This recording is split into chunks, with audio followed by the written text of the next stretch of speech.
आते हो तो हम प्रार्थना करते हैं गुरु महाराज से कि आप हमको लेकर उन सभी धनियों के पास जाइए। जो भी जीव इस दरबार में आ गए हैं उन सब दरबारियों पर, उन दरबार में बैठे हुए सभी जीवों पर आप अपनी दया की दृष्टि डाल दीजिए। वो दया की दृष्टि सब पर पड़ जाए और उनकी हाजिरी आप भर लीजिए कि आपके दरबार में ये आज हाजिर नाजिर हुए हैं।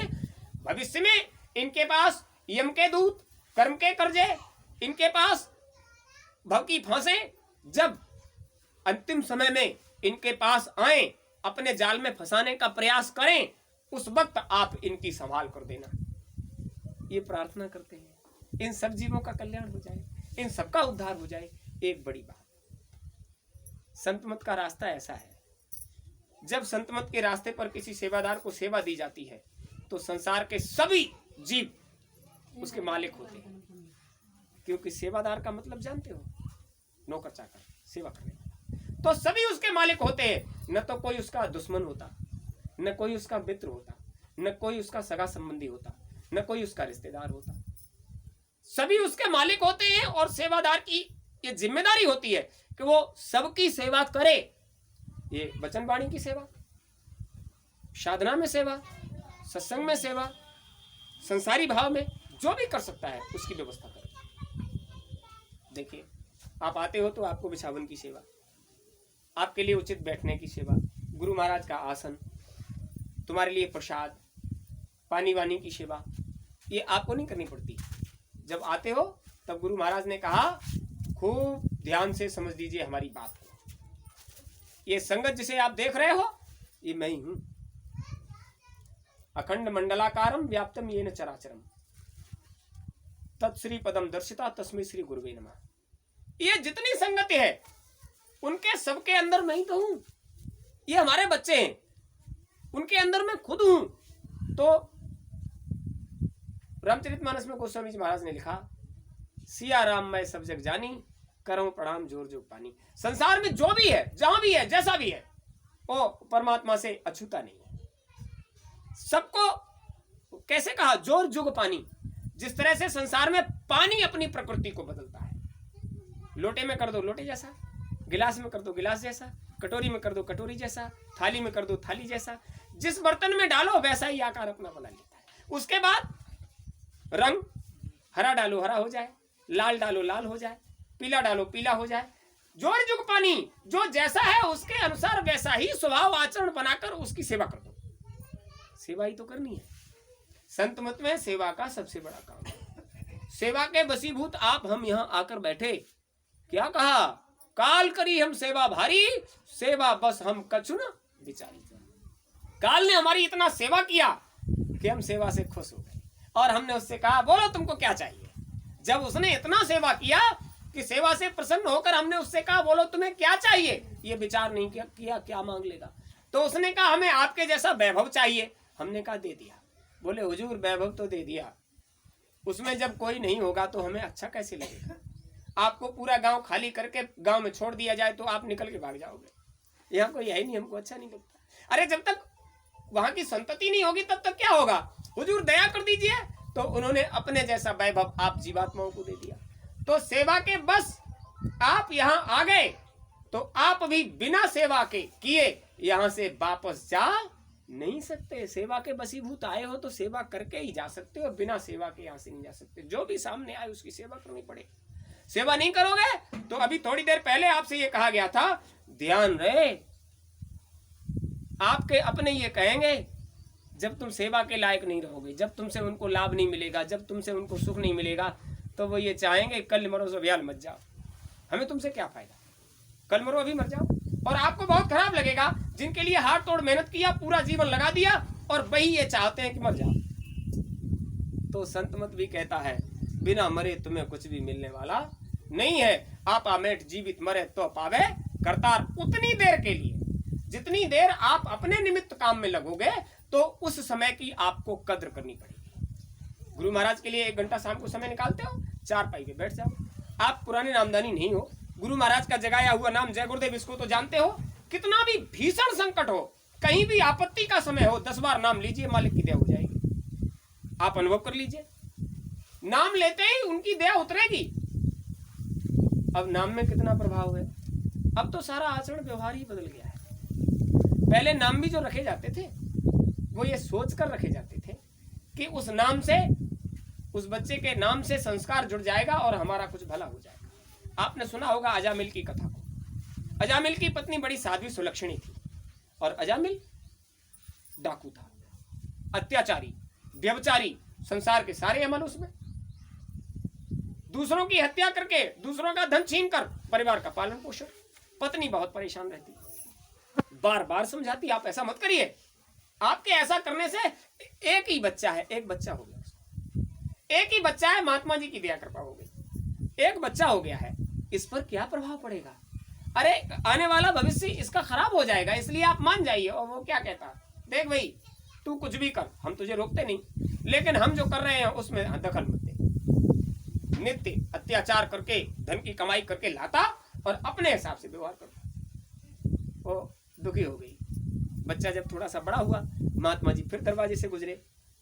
उन्होंने कहा बेटा अब क्या हाल है? उसने कहा महाराज सब सही है, आपके आशीर्वाद से लल्ला अब इतना बड़ा हो गया है, लेकिन अभी तक इसका नाम हमने नहीं रखा। आप कुछ अच्छा सा नाम रख दीजिए ताकि हमारा भविष्य में इस बच्चे से नाम हमारा भी रोशन हो जाए। तो उन्होंने कहा अरे अरे नारायण नारायण, ऐसी क्या बात है, अरे ये बच्चा तो नारायण की देन है, चलो आज से इसका नाम नारायण रख देते हैं। चूंकि महात्मा थे तो महात्मा के मुंह से तो परमात्मा का नाम ही निकलेगा। उन्होंने जब कहा कि आप इसका कुछ नाम रख दीजिए तो सर पर हाथ फेर कर बोले नारायण नारायण, ये बच्चा तो नारायण की देन है, चलो आज से इसका नाम नारायण रख देते। बच्चे का नाम नारायण रख दिया। समय के अनुसार हर चीज का विगत होता है, एक इतिहास बनती है चीज। आज अजामिल का व्यसनों के कारण शरीर क्षीण हो गया, मृत्युशैया पर पड़ा हुआ था। बच्चे से बहुत स्नेह, चाहे कोई भी सही, कितना आताताई सही, अपने बच्चों से सबको प्रेम होता है। अपने बच्चे से इतना प्रेम, बार बार आवाज लगाता, नारायण ऐसा काम कर दे बेटा, ऐसा काम कर दे बेटा। और आज अंतिम समय आ गया, श्वासें निकलने वाली हैं, प्यास लगी, नारायण हमें पानी पिला दे। नारायण आया, उसने सर उठाया, पानी की कटोरी मुंह से लगाई, पानी पिलाया। अंतिम पानी पीने के बाद उसने कहा बच्चा हमारी तबीयत खराब है, कहीं जाना नहीं।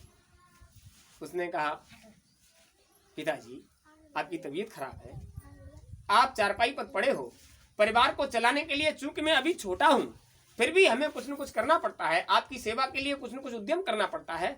घर पर माँ है और आप आवश्यकता पड़े तो हमको बुला लेना, आवाज देना, हम आ जाएंगे। इतना समय कहाँ था, बच्चा तो चला गया। और नारायण को लेने आ गए यम के दूत।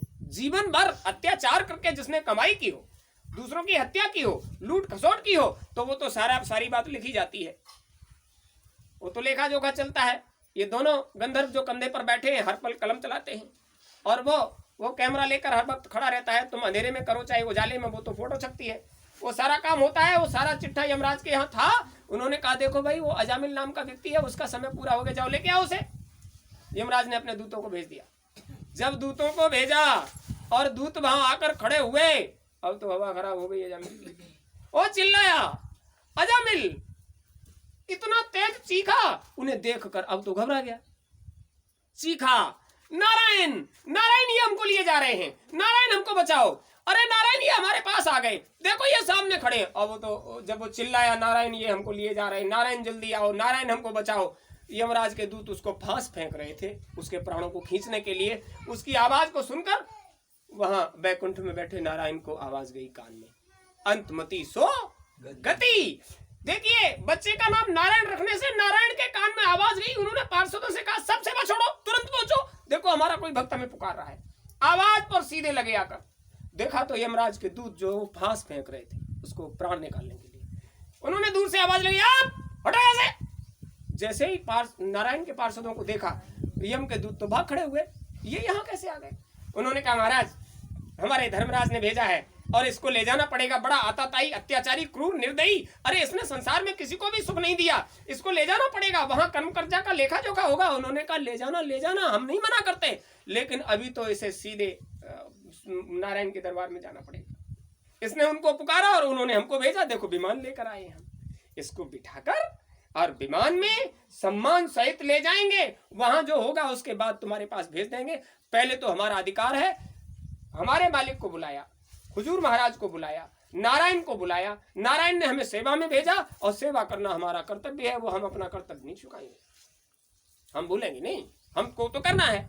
और तुम अगर बोले नहीं अगर वगर कुछ नहीं, आप ले जाइए, क्योंकि अगर कुछ करते हो तो हम तुमसे पावरफुल हैं, हम तुम्हें दंडित करेंगे। इसलिए वो भाग खड़े हुए धर्मराज के पास पहुंचे, बोले महाराज तुमने हमें कहाँ भेज दिया, प्राण बचाने, हम दूसरे के प्राण लेने गए थे, अपने प्राण बचाने मुश्किल पड़ गए। क्यों, क्या हो गया? अरे कि वहां नारायण के पार्षद आ गए, बोले अजामिल के लिए नारायण के पार्षद। अरे इतना उठाकर चिट्ठा देखो, इतना अत्याचारी, क्रूर, पापी, अधर्मी, जिसने जीवन में हत्याएं करके धन जुटाया, ऐसे को लेने नारायण के पार्षद। बोले बात ये नहीं है, वो महात्मा का करिश्मा है, ये बात नहीं है, वो महात्मा का करिश्मा है। उसके घर में जो संतान है वो महात्मा के आशीर्वाद से आई है, और महात्मा ने उस संतान का नाम नारायण रख दिया है, महात्मा का आशीर्वाद उसके सर पर रख गया है। इसलिए वो मरते वक्त अपनी संतान से मदद की गुहार कर रहा था, नाम पुकार रहा था संतान को, और आवाज जा रही थी नारायण के पास। नारायण ने पार्षदों को भेज दिया, बताओ उसके सामने हमारी क्या चलती। इसलिए महाराज हम खाली हाथ लौट आए। अजामिल को विमान पर बिठाया, नारायण के पार्षद उसको बैकुंठ ले गए। विचार करिए, ये कहानी आपको क्या शिक्षा देती है? कोई नहीं बताया। ये कहानी आपको शिक्षा देती है, आप अपनी संतानों को भी, अब तो 1 2 3 4 5 6 नाम हो गए, इनसे आपका काम हो जाएगा। अब तो बच्चा पैदा होते ही पप्पू बना दिया जाता है। पप्पू का मतलब समझते हो? निर्बुद्धि। जब तुमने उसको पहले ही निर्बुद्धि बना दिया है, वो तुम्हारे भविष्य में क्या उजाला करेगा? तुमने पहले ही उसको पप्पू बना दिया। अब जब तुमने इस तरह के नाम संतानों के रखे हैं तो आपको भविष्य में क्या लाभ कराएंगे? अरे कुछ ऐसा करिए, जो उस गगन में बैठा हुआ वो मालिक, वो आकाश में बैठा हुआ, वो अंतर में बैठा हुआ मालिक तुम्हारी आवाज पर वो तुम्हारी तरफ ताके। गुरु महाराज क्या कहते थे? अभ्यासीन विद्या। आप अभ्यास करो। भक्त का जगाया हुआ नाम, जय गुरुदेव नाम भक्त का जगाया हुआ नाम है। काल व्याल से वही बचेगा जो गुरु का ध्यान धरे। इस वक्त अगर तुमने इस नाम को छोड़कर कोई काम किया तो सफल नहीं होगे, और काल भी तुम्हारा बाल बांका नहीं करेगा अगर जय गुरुदेव नाम अंतर में उतरा रहे। प्रमाणिकता, अखंड मंडलाकारम व्याप्तम येन चराचरम तत् श्री पदम दर्शिता तस्मै श्री गुरुवे नमः। अलख अनामी धाम से उतरे जनहित हेतु बंदव जय गुरुदेव पद जो बारिद भव से। यानी इस भवसागर से सेतु बनाकर, पुल बनाकर उस घर तक, अपने घर तक ले जाने का काम गुरु महाराज का है। ऐसा पुल बना दिया है नाम का कि पौड़ी पौड़ी चढ़ जाइए और अपने घर जाइए, रास्ते में तुम्हें कोई रोकने वाला नहीं है। और अगर उनका सहारा नहीं लिया, अगर नाम का सहारा नहीं लिया, तो अजामिल का नाम 1 2 3 4 अजामिल ने बच्चे का रख लिया होता तो कोई मदद करने वाला आता? यमराज की फांस पड़ती और यम के दूत पकड़ कर ले जाते, नरकों 84 की सजा भुगतवाते। अंत में एक बार नारायण नाम निकलने से बैकुंठ पहुंच गया, और गुरु महाराज का जगाया हुआ अमोघ नाम निकलने से तुम्हें कोई अपने घर जाने से रोक सकता है? बड़ी बात। तो आपको इस पर अमल करना पड़ेगा, आपको इस बात को समझना पड़ेगा कि आप इस संसार में गफलत में गंवाने के लिए नहीं आए, अपने आप को गफलत में गंवाने के लिए नहीं आए।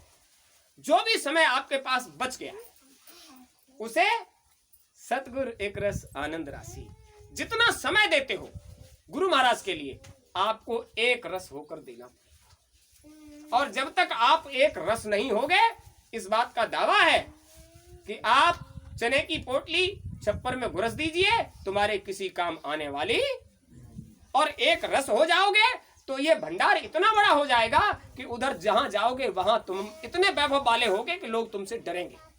क्या होता है जब जीव इधर से निकलकर जाता है उधर, तो जो रास्ते में पड़ने वाले मंडल हैं उसमें वो तो सब अपने अपनी तरह से व्यवहार करते हैं। तो क्या कहेंगे, ए जिब्रा इधर कैसे आ गया?